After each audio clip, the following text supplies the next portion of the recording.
Oh, welcome. As we raise chickens, one thing that happens every once in a while is that they don't get enough calcium to form their egg. And you'll start getting eggs that are sort of weak shelled. Sometimes you'll even get them that don't have any shell at all, really. It's just sort of a plasticky kind of rubbery thing there. And so what we found that works pretty well is to recycle the eggshells that we do get and feed them back to the chickens. And so what we do, we collect up our eggshells as we use them, just a little pot in there in the kitchen.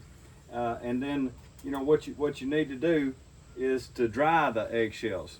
Some of these eggshells are store-bought eggs, and the best way to dry store-bought eggs and be safe is to do it with some heat.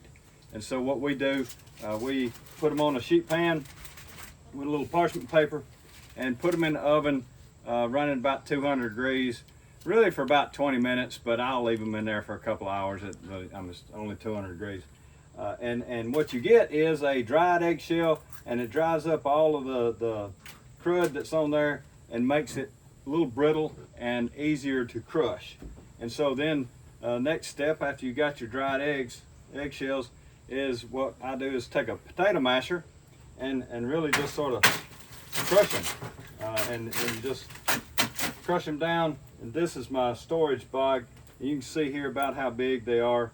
I guess a chicken mouse size, if you would.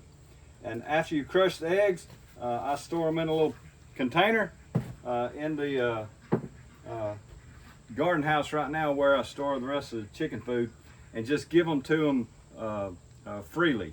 There's a little pan that's in their chicken house that has about an inch worth of eggshells, and I make sure there's some in there all the time. That way they can freely eat whenever they want.